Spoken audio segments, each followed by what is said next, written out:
बच्चों आज हम स्टार्ट करते हैं इंडिया और पाकिस्तान का रिलेशन। देखिए इंडिया और पाकिस्तान के रिलेशन में भी बहुत सारी ऐसी चीज़ें हैं जो हमें समझनी और पढ़नी है।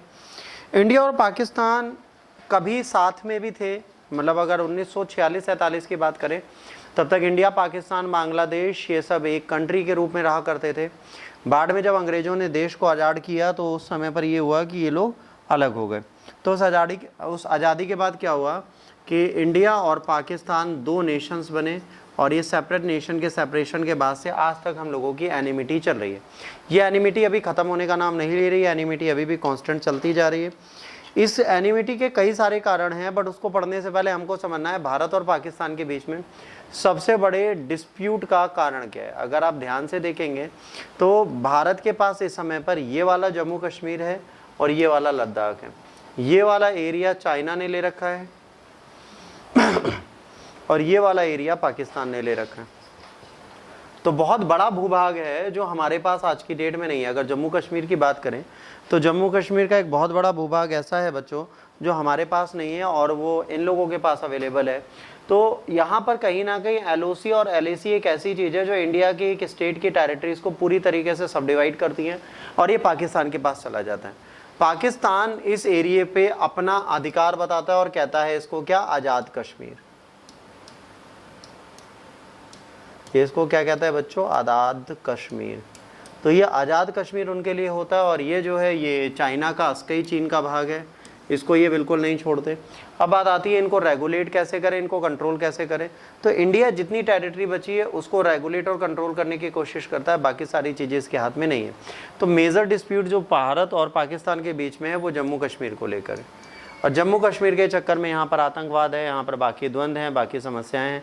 अगर ये आतंकवाद नहीं होगा तो यहाँ कोई द्वंद्व नहीं है। जम्मू कश्मीर के चक्कर में यहाँ पर सारी समस्याएं चल रही हैं।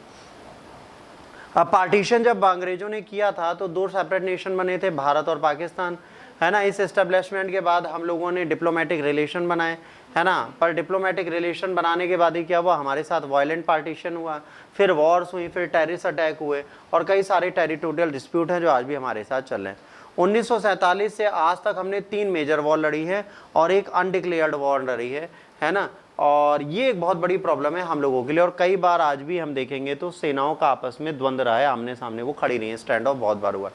हमारा डिस्प्यूट का मेन सेंटर आज भी क्या है, जम्मू कश्मीर है, ठीक है। इंडो पाक वॉर से 1971 ऐसी है जिसको जम्मू कश्मीर मुद्दा नहीं था।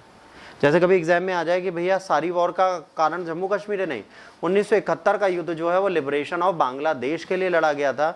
तो इसको छोड़कर बाकी सारे मुद्दे हमारे ऐसे हैं, ठीक है। Several efforts were made to improve the bilateral ties which were successfully, है ना, de-escalating tensions in the certain extent. आज हम लोग कोशिश करते हैं कि रिश्ते अच्छे रहें जिसके चक्कर में थोड़ी बहुत टेंशन कम है।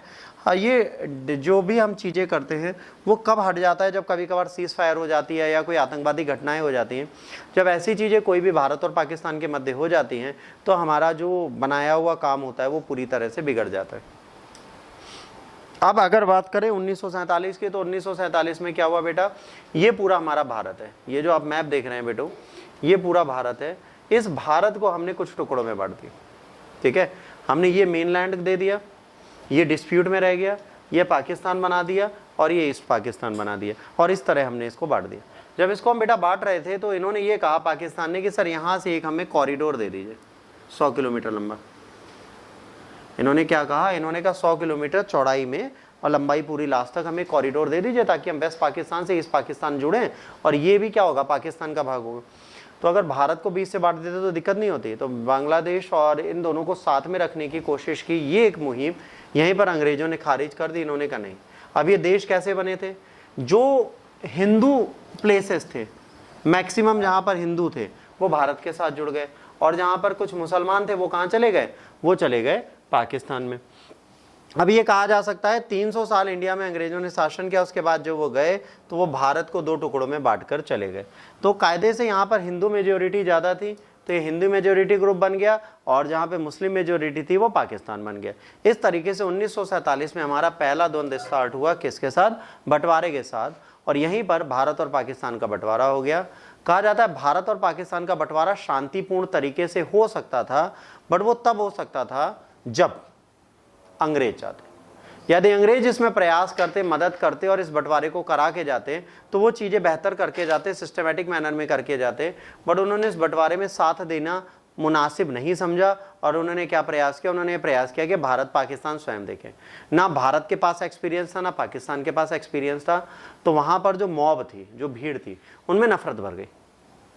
जब भारत पाकिस्तान बढ़ा तो जो भीड़ थी उसमें नफरत आ गई और नफरत के चक्कर में दोनों देशों में जो भीड़ आ रही थी वो रेप करके, कत्लेआम करके, पूरी डेड बॉडी के साथ भरी हुई ट्रेनें दोनों साइड जा रही थी।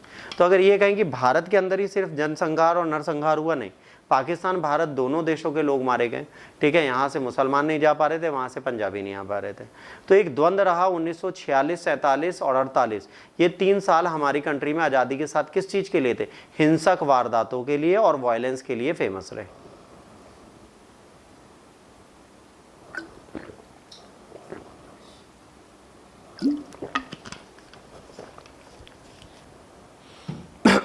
ठीक। इसके बाद आया 1949। 1949 में क्या हुआ? अब यहाँ पर सीज फायर की बात की गई। 1948 में यहाँ पर लड़ाई हो गई, ठीक है। 1948 में क्या हुआ? एक छोटी सी चीज हुई। 1948 में जब JNK हमारे साथ नहीं जुड़ा था, उस टाइम पे एक छोटा सा केस ये हुआ कि पाकिस्तान की आर्मी, ठीक है, डिस्गाइज फेज में, मतलब नक्सलवादी या माओवादी बन के या टेररिस्ट बन के आई और ये जम्मू कश्मीर पे अटैक कर देती है। जब ये जम्मू कश्मीर पे अटैक कर देती है तो यहाँ के जो राजा होते हैं हरी सिंह जी, वो भाग के इंडिया आते हैं और कहते हैं कि सर मेरी मदद करो। तो इंडिया कहता है मैं आपकी मदद नहीं कर सकता क्योंकि आप भारत का भाग नहीं हो। तो इंस्ट्रूमेंट जो होता है विलय का, ठीक है, विलय पत्र जिसे बोलते हैं, है ना, इंस्ट्रूमेंट ऑफ एक्सेशन, उसको ये साइन करते हैं और भारत की सेना तत्काल एयरलिफ्ट की जाती है यहाँ पर और ये पाकिस्तान की सेना को भगा देते हैं। जब ये पाकिस्तान की सेना को भगा देती है तो उसके बाद लॉर्ड माउंटबेटन ये कहते हैं कि मैं पाकिस्तान जाता हूँ जम्मू कश्मीर के मुद्दे पे बात करने। तो भारत के अंदर बैठे जो ब्यूरोक्रेट्स थे वो जेएल नेहरू से कहते हैं कि क्या होगा अगर माउंटबेटन ने पाकिस्तान को दे दिया जम्मू कश्मीर। तो माउंटबेटन के डर से जवाहरलाल नेहरू को ये राय दी जाती है कि यूएन चले जाएं। तो यूएन चले जाते हैं और ये नेहरू की पहली गलती होती है। तो यहाँ पर क्या है कि कुछ पार्ट कौन चाइना क्लेम करता है, कुछ इंडिया चाइना के वॉर का जोन बनाएगा, कुछ जो पाकिस्तान के पास है। अब जब वॉर हुई तो उसमें बहुत सारा थ्रेट आया, तो इस डिस्प्यूट की अटेंशन यूनाइटेड नेशन के पास, यूनाइटेड नेशन ने मध्यस्थता की और सीज फायर करा दिया 1949 में और इन्होंने स्टैब्लिश कर दिया एक लाइन ऑफ कंट्रोल, है ना, एक साइड पाकिस्तान को दे दिया, एक साइड भारत को दे दिया। यूएन ने पाकिस्तानी ट्राइब मैन से ये कहा कि वो विड्रॉ कर ले अपनी ट्रूप्स को और इंडिया से कहा तुम भी कर लो। तो कश्मीर पे होल्ड जो है वो कैसे डिसाइड होगा? फ्यूचर में वोट किया जाएगा जिसे रेफरेंडम बोला जाता है। भविष्य में क्या करेंगे, वहाँ पे जनमत संग्रह कराया जाएगा जिसके तहत डिसाइड किया जाएगा कि जम्मू कश्मीर भारत में रहना चाहता है या पाकिस्तान में रहना चाहता है या स्वतंत्र रहना चाहता है। और भारत को कहा गया तब तक आप शांति व्यवस्था कायम रखोगे। तो भारत को काम दिया गया पीस कीपिंग का। अब मजेदार बात है, भारत को पीस कीपिंग का काम दिया गया पर ये था तो पूरा भारत का ही। तो भारत क्या प्रयास करेगा? भारत प्रयास कभी ये नहीं करेगा कि हम यहाँ पे पीस कीपिंग के लिए हैं। ये कहेगा that is a part and partial of India. ये कहेगा भारत का ही भाग है और इसमें हम क्यों अलग अलग तरीके से जाएं। इन्होंने कहा भारत का ही अंग है, भारत का अभिन्न अंग है, तो इसको नहीं छोड़ेंगे। तो यहाँ भारत पे शांति स्थापित करने का प्रयास करने लगे। पर क्या हुआ, ये शांति स्थापित नहीं हो सकती थी, ठीक है। तो उसके आगे और भी द्वंद्व होंगे। अब देखो क्या हुआ 4 युद्धों में सबसे पहला युद्ध जो है वो न्यूली इंडिपेंडेंट नेशन में 47-48 में लड़ा गया, है ना। 2 नेशन ने प्रिंसलेटेड जम्मू कश्मीर को कंट्रोल करने के लिए लड़ा, ठीक है। एक रिवोल्ट स्टेट में हो और इन्वेजन पाकिस्तान को, तो महाराजा हरी सिंह भारत आए। इन्होंने इंडियन गवर्नमेंट से कहा और treaty of instrument of accession जो थी वो साइन कर ली, मतलब विलय पत्र पे हस्ताक्षर कर दिए, ठीक है। The war resulted India securing 2/3 of the Kashmir. इन्होंने क्या किया, जम्मू कश्मीर का और लद्दाख का 2/3 एरिया अपने पास रख लिया, बाकी जम्मू कश्मीर का पाकिस्तान के पास चला गया। पाकिस्तान के बाद 1/3 स्टेट आया जिसको इन्होंने आजाद कश्मीर बोला। ये एरिया इनके पास है और ये बाद में अस्कई चीन के पास हो जाएगा, वो तो 62 में जाएगा। बट अभी इनको दे दिया गया जिसको बाद में क्या बोला, आजाद कश्मीर है। उसी टाइम की रियल पिक्चर्स हैं जब हम जम्मू कश्मीर के लोगों को सिक्योर करने के लिए पाकिस्तानी आर्मी को भगा रहे थे। तो ये पहली वॉर है, कब हुई? 47-48।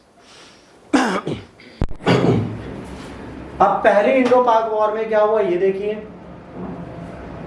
fearing that the monarch would join India, the Kashmiri population rebelled 1947. Armed tribesmen from the Pakistan soon joined the fight.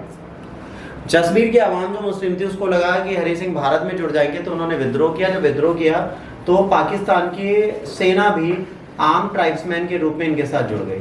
Monarch turn for India, monarch कहाँ गए? इंडिया में मिलिट्री हेल्प के लिए गए। इन्होंने कहा हम आपके साथ जुड़ेंगे। अब यहाँ पर युद्ध में भारत ने अपनी सपोर्ट देनी स्टार्ट कर दी। ठीक है, पुंछ कश्मीर एक ऐसा एरिया था जो पूरी तरह हमसे दूर चला गया।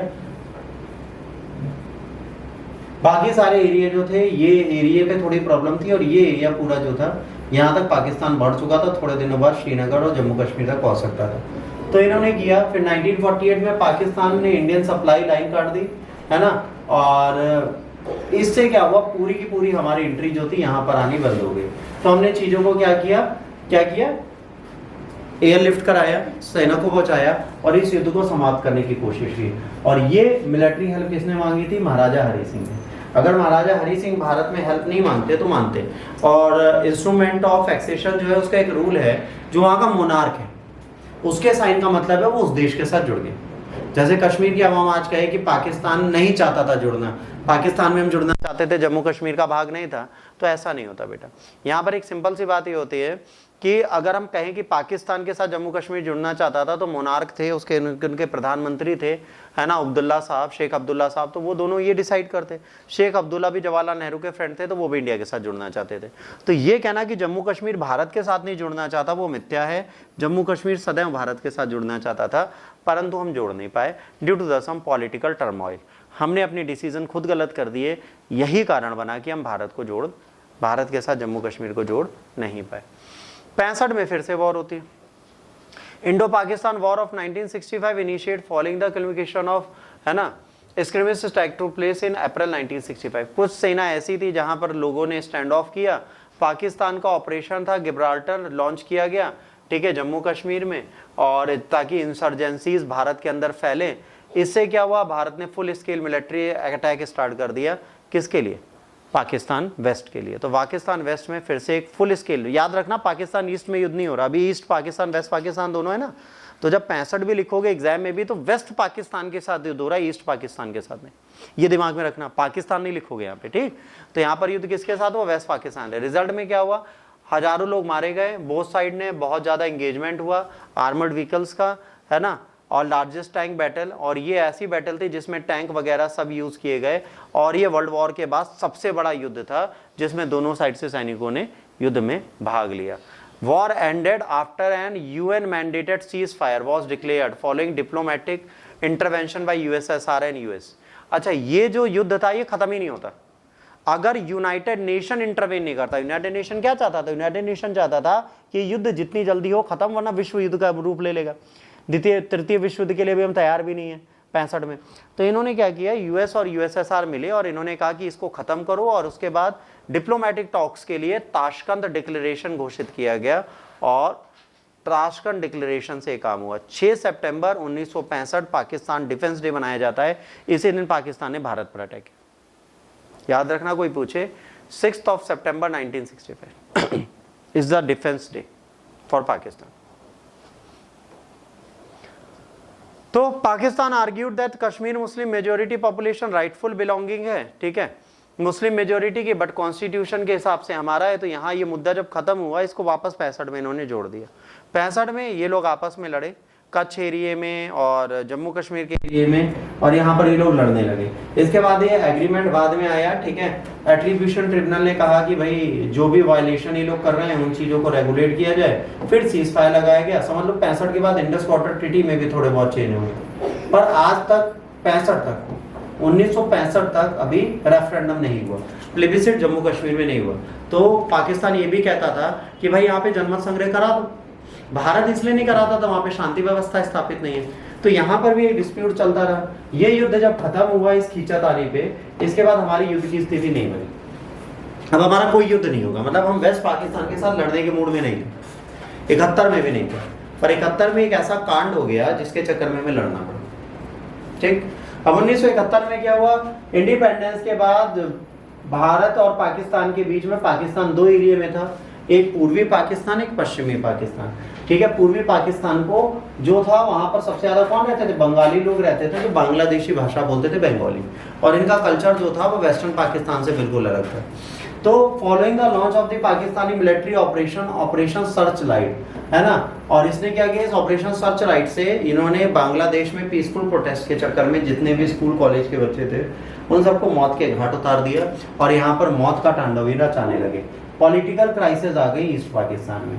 कौन जीता था, मुजीबुर रहमान साहब जीते थे, पर यहाँ पे पॉलिटिकल क्राइसिस आ गई और ये पूर्वी पाकिस्तान के लिए बहुत खतरनाक हो गया। तो अब इंडिया ने कहा कि भाई ये जो रिबेल हो रहा है पॉपुलेशन का, इसका साथ हम देंगे। तो पहले जितने लोग वहां पे अपनी जान बचा के भारत के आए, भारत में इंदिरा गांधी ने संरक्षण दिया। फिर बात की गई, मुक्ति वाहिनी सेना बनाई गई उनके लिए और उसको भारतीय सेना ने ट्रेंड करना स्टार्ट किया और असलह देने स्टार्ट किए ताकि ईस्ट पाकिस्तान के लोग वेस्ट पाकिस्तान के खिलाफ अपना विद्रोह स्वयं चला सके। भारत ने बेटा इसमें साथ इसलिए नहीं दिया क्योंकि उस समय भारत के पास इतना धन संपदा और इतना समय और इतनी पावर नहीं थी कि वो कंट्री से दोबारा युद्ध कर पाए, क्योंकि ऑलरेडी 2 युद्ध वो झेल चुका है 10 साल के अंदर। अब उसकी कैपेबिलिटीज नहीं थी कि फिर से युद्ध झेले, तो ये इस युद्ध से दूर भागना चाह रहा था, है ना।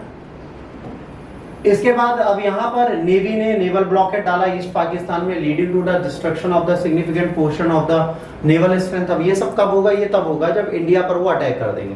पाकिस्तानी फोर्सेस ने बाद में सरेंडर किया और बांग्लादेश बन गया। इसकी कहानी समझना जरूरी है, तो आइए इसकी कहानी समझते हैं। यहाँ पर क्या हुआ, 1971 में क्या हुआ, हमारे पास तीसरा वॉर होता है जिसे इंडो पाक वॉर बोलते हैं। इंडिया ने बांग्लादेश के रेबल्स को साथ दिया। पाकिस्तान अपनी ईस्टर्न हाफ टेरिटरी ऑलरेडी खो चुका है, कश्मीर के बाद अब वो और चीजें नहीं खोना चाहता था। कश्मीर बहुत ज्यादा मिलिटराइज जोन बन चुका था इन लोगों के लिए। इंडिया पाकिस्तान दोनों लाइन ऑफ कंट्रोल पे लड़ी रहे हैं। उसके बाद ये पूरा एरिया जो था, ये सारा एरिया हम जीत जाते और हम इधर आके कम से कम कश्मीर का पूरा एरिया और उसके बाद पाकिस्तान के बहुत सारे एरिया को 1971 में वेस्ट पाकिस्तान का जीत चुके थे।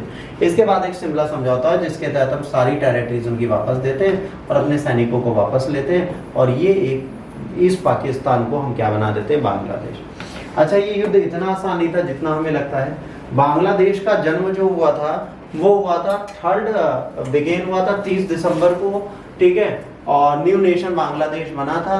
अब उस टाइम पे क्या हुआ था, जब भारत का बंटवारा हुआ था उस टाइम पे बांग्लादेश ईस्ट पाकिस्तान हुआ करता था, वही चीजें लिखी हैं, ठीक है। और इसके बाद 1970 के इलेक्शन में मुजीबुर रहमान की ईस्ट पाकिस्तानी आवामी जीत जाती है, जो वेस्ट पाकिस्तान को पसंद नहीं आता तो वो इनको नजरबंद करके जेल में डाल देते हैं, इलेक्शन को इलीगल घोषित कर देते हैं और फिर वहां पर क्या करते हैं, मिलिट्री लगा देते हैं और ऑपरेशन सर्च लाइट के तहत ऑलमोस्ट सब लोगों को मार देते हैं, ठीक है। अब प्रोटेस्ट होने लगता है ईस्ट पाकिस्तान में इसको लेके, ठीक है। और उसी टाइम पर पाकिस्तान वेस्ट पाकिस्तान को लड़ कर रहे थे टिक्का खान, तो ये कहते हैं कि भाई ये इस चीज को नहीं बर्दाश्त करेंगे, तो वहां पे लड़ाई हो जाती है। मुजीबुर रहमान को अरेस्ट कर लिया जाता है, वेस्ट पाकिस्तान ले जाया जाता है। कई अवामी लीडर्स जो होते हैं उनको प्रोटेक्शन लेने के लिए इंडिया आना पड़ता है और रिफ्यूजीज बहुत सारे भारत में आ जाते हैं। 26 मार्च 1971 को मेजर जियाउर रहमान, एक वर्टियन होते हैं पाकिस्तानी आर्मी के, वो डिक्लेयर करते हैं independence of Bangladesh on radio, ठीक है। अब बांग्लादेश को पहली बार जो होता है मेजर जियाउर रहमान ये चीज बोलते हैं। Government of India under Indira Gandhi was outspoken in its support of the nationalist leaders of East Pakistan and appealed for the international community to help. अब इंदिरा गांधी ने कहा कि वो ईस्ट पाकिस्तान को सपोर्ट करेंगे, बट इंदिरा गांधी ने इसी समय कहा कि जो वेस्टर्न कम्युनिटीज हैं, यूएस है, यूएसएसआर है, ये सब हमारा सपोर्ट करें, बट वो सपोर्ट नहीं करते। State government of the West Bengal, Tripura, Bihar, Assam, Meghalaya, इन सब ने क्या किया था, रिफ्यूजीज कैंप बनाए थे, ठीक है। और उसके बाद 3 दिसंबर 1971 को पाकिस्तान ने प्री एम्प्टेटिव स्ट्राइक्स इंडियन एयरफील्ड पे डाली। आगरा हो गया और भुज हो गया, इसको डालने के बाद इंदिरा गांधी मजबूर हुई कि हम युद्ध में जाएंगे। अगर वो हमारे एयरफील्ड पर अटैक ना करता तो हम कभी वेस्ट पाकिस्तान के साथ युद्ध की स्थिति में नहीं आते, बट जब उन्होंने हमारे एयरफील्ड पे अटैक किया तो हम युद्ध में घुस गए और इसी के बाद इंडिया ने एयर स्ट्राइक का बदला लिया और तत्काल प्रभाव से युद्ध को प्रारंभ कर दिया। कोऑर्डिनेट हुआ एयर, लैंड और सी में, पाकिस्तान को सारे फ्रंट पे हराया गया, ठीक है। ईस्टर्न फ्रंट कैप्चर किया गया, ठीक है, ढाका, है ना, नर्व सेंटर था इस सेक्शन का। इसके बाद वॉर जो था 13 दिन चला, एंड हुआ जब पाकिस्तानी आर्मी ने ईस्ट फ्रंट पे सरेंडर कर दिया। कब? 16 दिसंबर को। जब 16 दिसंबर को सरेंडर किया तब सारी चीजें हुई। इंस्ट्रूमेंट ऑफ सरेंडर जो साइन किया गया वो साइन किया गया जगजीत सिंह आहूरा और पाकिस्तान के जनरल AK नियाजी के बीच में, इस सरेंडर के बाद 90,000 प्रिजनर ऑफ वॉर जो थे उनको इंडिया ले जाया गया और लार्जेस्ट सरेंडर था वर्ल्ड वॉर के बाद। जो भारत ने उनके सैनिक पकड़े थे 90,000 को उन्हें वापस दिए। उसके बाद वेस्ट बंगाल, वेस्ट पाकिस्तान ने ईस्ट पाकिस्तान को छोड़ दिया और वो एक इंडिपेंडेंट नेशन बन गया। ठीक है, 1972 में शिमला एग्रीमेंट हुआ जिसमें इन्होंने रिकॉग्नाइज किया बांग्लादेश का बर्थ, और बांग्लादेश ने बाद में क्या किया है, इंदिरा गांधी को, ठीक है, बांग्लादेशी फ्रीडम का अवार्ड दिया था 2011 में। इंदिरा गांधी को 2011 में बांग्लादेशी फ्रीडम अवार्ड दिया गया था क्योंकि इंदिरा गांधी के कहने पर ही ये लोग जीते। ठीक, यहाँ तक कोई दिक्कत?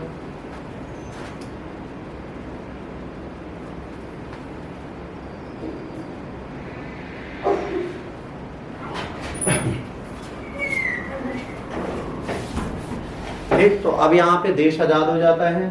ठीक, अब ये विक्ट्री का ऑप्शन था। ठीक है, और ये जो चीज है इसको अगर आप कभी ध्यान से देखेंगे तो विक्ट्री के लिए हमको कई सारी चीजों का ऑप्शन चाहिए होता है। ठीक है, अब नेवी में ध्यान से अगर आप देखेंगे बेटा तो यहाँ पर पाकिस्तान की नेवी ज्यादा थी, इंडिया के पास कम थी। ठीक है, पर इंडिया की जो भी नेवी थी उसने इन सारे शिप्स को, देखो INS निगरंत ने इसको शाइन किया है ना, इसको शाइन किया, इसको शाइन किया, तो क्या ये सारी चीजें जो हैं इंडियन नेवी ने भी फ्रंट पे बहुत अच्छा योगदान दिया जिसके चक्कर में ये जीते।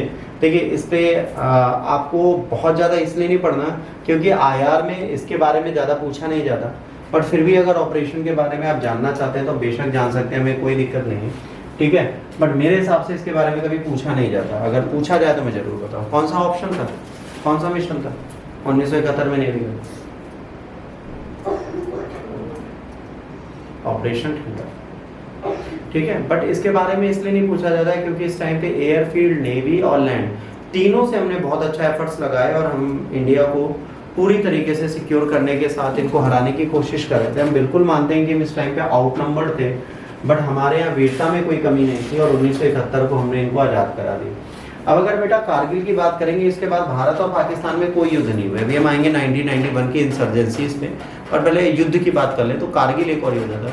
कारगिल का युद्ध जो था वो बेटा 1998-1999 में, ठीक है, विंटर के सीजन में जब हम सब लोग हर साल अपनी पोस्ट को खाली कर देते थे, सेम चीज हमने की। पाकिस्तानी आर्मी ने इसको अफसर की तरह समझा और समय से पहले उन खाली पोस्टों पे आ गए। ये कितना आसान, एक वीरान जगह पे खाली जगह पर कैप्चर करना है, तो इन्होंने कैप्चर कर लिया। Indian army discovered in this way 1990 when the snow theft, जब बर्फ घटी तो ये जाने लगे मई में, जब ये गए तो इनको पता चला ऊपर इनकी पोस्ट से कोई गोली बरसा रहा है, और यहीं से स्टार्ट हो गया कारगिल। ठीक है, इंडियन एयरफोर्स, इंडियन आर्मी ने कई सारे पोस्ट को पहले से ऑक्यूपाई करने की कोशिश की, और थोड़े दिनों बाद सारे जितने भी इंटरनेशनल प्रेशर और हाई कैजुअलिटी के चक्कर में पाकिस्तान को बाद में अपनी सारी पोस्टों को जो भारत की इन्होंने खाली करना पड़ा। इंटरनेशनल प्रेशर भी बाद में पड़ा, बट इस युद्ध में कहा जाता है सबसे ज़्यादा एयरफोर्स ने सपोर्ट किया था, और ये एयरफोर्स वही एयरफोर्स है जो 1971 और 1965 के युद्ध में सपोर्ट नहीं कर पाई थी। अच्छा, एक क्वेश्चन पूछा जाता है क्यों 1965 और 71 में इंडियन एयरक्राफ्ट और इंडियन एयरफोर्स हमें सपोर्ट नहीं कर पा रहे? क्योंकि 1965 में जो हमारे पास एयरक्राफ्ट थे वो दिन के उजाले में उड़ सकते थे, रात में वो फ्लाइंग नहीं कर सकते थे। हमारे पास इतने एडवांस वेपन्स नहीं थे, तो वी कांट फ्लाई, तो हम फ्लाई नहीं कर सकते थे। ये बहुत बड़ा इशू था जिसके चक्कर में हम उस समय लगा हमें जीतने में। ठीक है, अब इंडिया कारगिल कैसे जीतती है इसकी ये पूरी एक टाइमलाइन है, बहुत अच्छी टाइमलाइन है। इसको आप कभी भी स्क्रीनशॉट लेके रख लीजिएगा, फोटो खींच लीजिएगा। ठीक है, न्यूज़ 18 ने ये दी थी, इसमें इन्होंने पूरा का पूरा कारगिल आपको एक ही झटके में समझा दिया है, बहुत ज़्यादा इन्होंने मेहनत नहीं कराई। अब देखो कारगिल में क्या हुआ था, की ऑफ द इवेंट क्या था, पहले 3 मई 1999 को, ठीक है, हमें ये पता चला कि भाई इन लोगों ने हमारे प्लेसेस को पकड़ लिया। इसके बाद 10 मई को द्रास सेक्टर, काशकर और मास्कॉन में हमें लगा कि भाई हम फंस गए। फिर इंडियन एयरफोर्स ने एयर स्ट्राइक स्टार्ट की जहाँ जहाँ ये पोस्ट फंसी थी। फिर 4 जुलाई को हमने टाइगर हिल्स रिकैप्चर कर ली। ठीक है, 11 घंटे की बैटल के बाद इसी टाइगर हिल में कौन मरा था? टाइगर हिल में कौन मरा था? एक शेरशाह मूवी आ गई, एक मैं ऐसा क्यों हूँ, लक्ष्य, और एक LOC कारगिल भी आ गई। कभी पिक्चरें देख लिया करो यार। अभी एक शेरशाह आई थी ना, शेर खान शेरशाह क्या थी? हाँ वही विक्रम बत्रा वाली है। इसके बाद 13 जून को इंडियन आर्मी ने, है ना, तोलोलिंग एंड द्रास को कैप्चर किया। फिर 5 जून को इंडिया ने, ठीक है, रिलीजेस अ डॉक्स इंडिकेटिंग पाकिस्तान इन्वॉल्वमेंट। इसके बाद उन्होंने डॉक्यूमेंट्स दिए इंटरनेशनल कम्युनिटी की पाकिस्तान इस काम में जुड़ा हुआ है, ठीक है। इसके बाद 5 जुलाई को इंडियन आर्मी ने द्रास सेक्टर को दोबारा कैप्चर कर लिया। फिर 7 जुलाई को इंडियन आर्मी ने बतलिक को कैप्चर किया। फिर 14 जुलाई को इंडिया ने डिक्लेयर किया ऑपरेशन विजय सक्सेसफुल हुआ। इसको कारगिल वॉर नहीं बोला इन्होंने, इसको क्या बोला, ऑपरेशन विजय। क्यों? क्योंकि इंटरनेशनली ये लोग परमानेंट सीट मांग रहे हैं, तो भारत किसी के साथ भी सीधे युद्ध में नहीं जुड़ सकता। यदि कोई कंट्री स्थायी सदस्य बनना चाहती है यूएन की, और अगर वो किसी भी देश के साथ युद्ध की स्थिति में होती है, तो फिर उसको वो परमानेंट सीट नहीं दी जा सकती। 26 जुलाई 1999 को कारगिल पूरी तरीके से खत्म हो गया। स्टार्ट कब हुआ? 3 मई को। खत्म कब हुआ? 26 जुलाई। ठीक, चले आगे।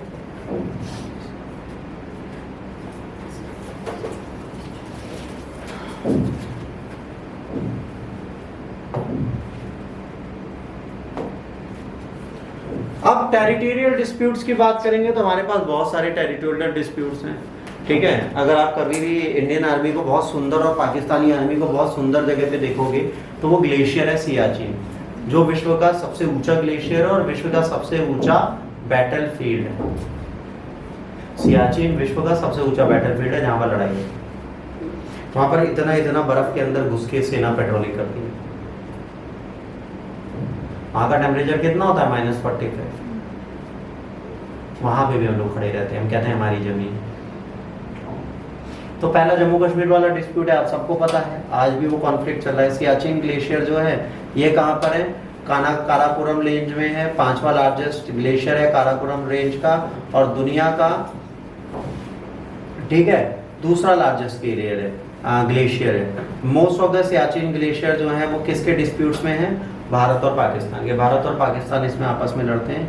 1984 से पहले दोनों कंट्रीज में से कोई भी इस ग्लेशियर में नहीं थी, बट सिमला एग्रीमेंट के बाद Siachen was called as a barren and useless, है ना। 1984 से पहले थे ही नहीं, और 1972 में जब सिमला एग्रीमेंट हुआ था तब इसको बैरन और यूजलेस बोला था, मतलब यहाँ पर कोई भी देश इसके अंदर नहीं जाएगा।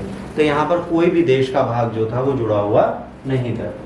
बट इस एग्रीमेंट ने ये नहीं स्पेसिफाई किया था ये किसका है।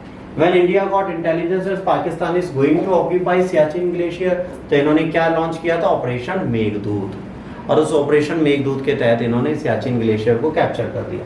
सक्सेस ऑपरेशन मेघदूत की मिली तो इंडिया ने हायर एल्टीट्यूड पे पाकिस्तान, है ना, ऊंचाई पे भारत बैठा, और पाकिस्तान आर्मी जो है थोड़े नीचे एल्टीट्यूड में अपनी साइड बैठी है, दोनों लड़ते हैं। स्ट्रेटेजिक एडवांटेज इसकी इंडिया को मिलती है।